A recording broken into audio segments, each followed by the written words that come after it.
The Guardian, the Democrats who have called on Joe Biden to step down, the big news was that on a phone call with top leadership in the House, they're saying Joe Biden needs to quit because if he's on the ballot, they all lose. So you got a big list. You got Lloyd Doggett, Rahul Grijalva, Seth Moulton, Mike Quigley, Annie Craig, Adam Smith, Jerry Nadler, Mark Takano, Joe Morrell. There's more.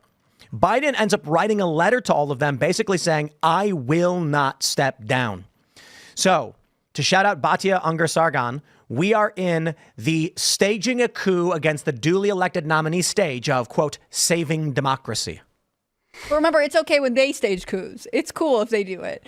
I find this fascinating, especially Angie Kane of Minnesota, because Minnesota is supposed to be a state that Biden needs coming into this election. So the fact that there's all kinds of issues there already. I mean, you had I don't remember what the term was, but basically all the people in the primary who were like, we don't like Joe Biden because of the Israel-Palestine conflict, so we're going to vote basically no confidence. We want someone else. I mean, to have states that he really wants to win starting to say we don't think we don't think you're the one on multiple angles, not just the age, on some of his foreign policy issues, is significant.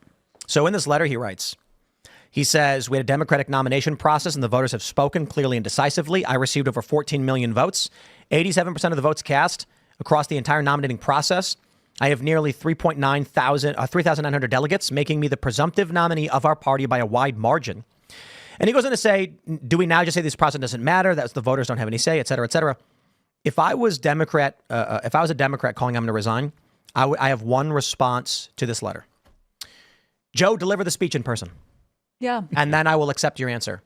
I'm not going to read a letter that was written by a staffer or Jill. Why couldn't he go into the White House press briefing room today and just address this, right? Yeah. What do you mean? Why couldn't he? I don't know, because it seems like he is really willing to communicate and he believes in his ability for the future. So I don't understand why he didn't just do it. I mean, I guess he had a really busy schedule being followed around by Vice President Kamala Harris. I'm not. Look, if Democrats are still willing to play this game, by all means, they can do whatever game they want.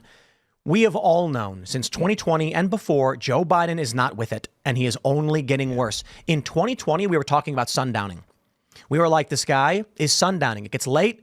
He loses his cognitive capabilities. I mean, everybody gets tired, but sundowning is a serious thing. That was in 2020.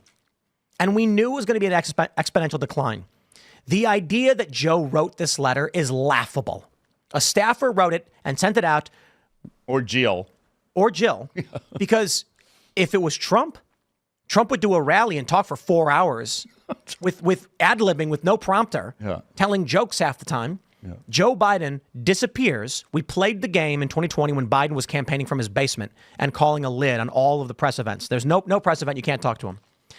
Who is going to fall for this now? Yeah. I mean, I can't believe people fell for it in the first place, but here we are. Well, the great thing to me is it's so much fun to watch because the Democrats created this monster. They put him in office. They got him there. They knew who he was. They knew he was compromised. And now he doesn't want to leave. Mm-hmm. And they can't get him out because he's president. So it's going to be fun to see how they do it.